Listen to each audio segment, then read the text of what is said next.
One of the miracles of this meeting we're in is that we can actually cross now live to New York, where a great treat awaits us, because we have actually there, we can see enthroned in the BBC penthouse, specially rented for such a personage. A miracle in kind. A miracle. I mean, actually, you should do some research on this species we see before us. It's a Dame Edna Everage. Dame Edna, good evening.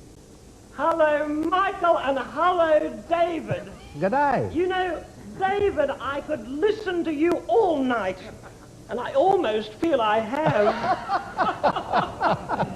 This is my luxury penthouse overlooking Times Circus in New York. Times Circus?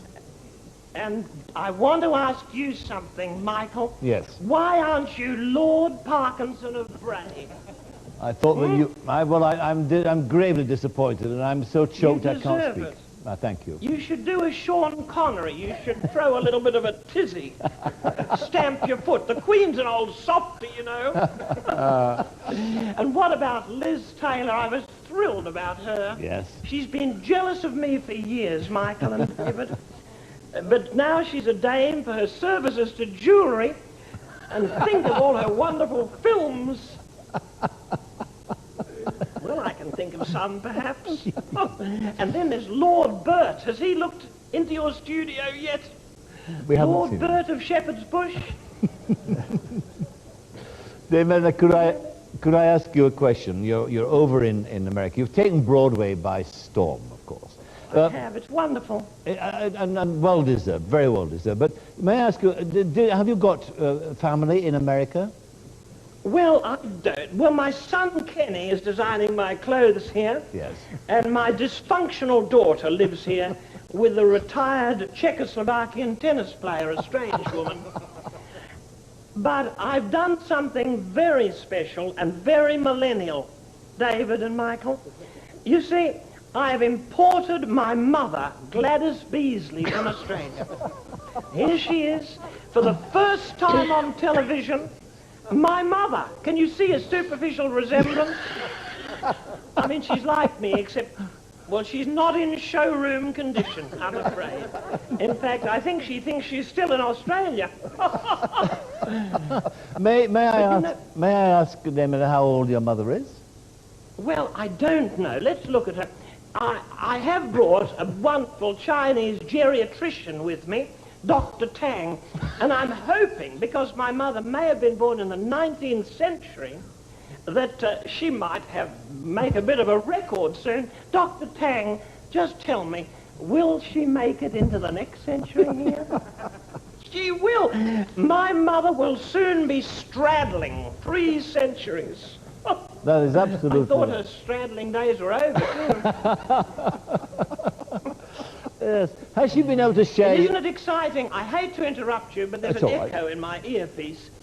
But I've heard exciting news that Mr. Boris Yeltsin is going to be the next head of light entertainment at the BBC. That'll stir things up. He might revive that old age tradition of alcoholism. Who knows? Now, we're all in a reflective mood here. Of course, Dame Edna, is she all right? Yes. Your mum, a moment of tenderness, that's all. A moment of tenderness. How did she manage in such a frail state to travel to America? Well, first of all, she didn't know she was leaving the facility. Ah. She's in a maximum security twilight home.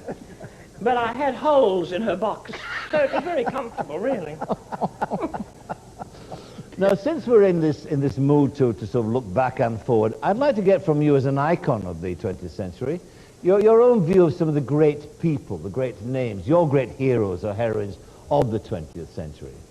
Well, I would have thought Mrs. Thatcher or Baroness Thatcher, Doris Day, Germaine Greer, Boadicea, Eleanor Roosevelt, Gertrude Stein, Joan of Arc. That's just the ones that spring to mind. Joan Bakewell. And of course, me. Of course you, yes. Of What course falsely you. modest woman I'd be if I didn't mention myself, Michael. Well, what about people to watch then in the 21st century? Who would you recommend that we keep an eye on? Well, I'm not sure of the young people's icons. I'm not sure that Madonna belongs in the 21st century. She's a little bit, I won't use the word passé, it's cruel. But I mean, perhaps Esther Ranson, do you think? Ah, that's interesting. Or Claire Rayner. I've always watched her with tremendous interest. What has life taught you about happiness and contentment, Dame Edna? Well, I've learnt a few lessons along the road, and this will interest you too, David. Are you still there, David? I certainly am, hanging on your I every haven't word. heard a word from you. No, well, I'm naturally modest and quiet. You're adorable, and the animals think so too. I know some animals who prefer you to Rolf Harris. Not true. Not many. No, not no. many. But, you know, one of the mistakes I've made has been that I've devoted too much time to my family and not enough to myself. Yes. Yeah. And I think life is an experience of creative selfishness. I'm going to devote the next century to me. And that way I'll be able to help others more, I think. I bring a lot of joy into the world, and you do too. There are women out there still adoring you, Lord Parkinson, as I call you. Women who like a man who looks as though he sleeps face down on a chenille bedspread. Now, how have the Americans taken to you? Because I would imagine that your very presence was a bit overwhelming to them. It was. Yes, I They're imagine. very conservative in America. Yes. Very conservative. And I gave them a little bit of a jolt because political correctness is not my forte. I speak the truth. I'm Jill Blunt.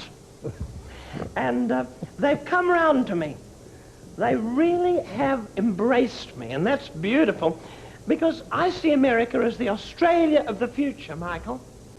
And the Australianization of the world is something that was pretty apparent, wasn't it, during those millennial celebrations. But what I want to know is you're in the 21st century. Yes, true. And I'm still in the 20th. Yes. So how does it feel? Has your cell phone exploded? Has that KY got to you? Have you had any trouble with the KY bug? Have you? Not yet. You're still... The computer at the bank is still working, I hope, Michael. Yeah, You're still hairdryer's rich, still are you, working. darling? Yes. Now, have you heard much attention from suitors in America? American men, have they? Stage door Yes, Johnny's I've had perhaps? approaches. Henry Kissinger is one. Donald Trump. Yes. Prince Rainier of Monaco. Gore Vidal has been on his knees. Not for the first time, either. So, but I say no. I enjoy my freedom. I enjoy just... That is sharing a little bit of our experience, hope, and strength with our adoring possums. Now, your mother keeps... She's there, and I can't quite make out... She's partially here. Is she understanding what's happening? Are you understanding what's happening, Mummy? I think she is. As a matter of fact, don't be deceived. She's an artful woman, and she's as strong as an ox, Michael. She'll outlive all of us, I think. Yes, indeed.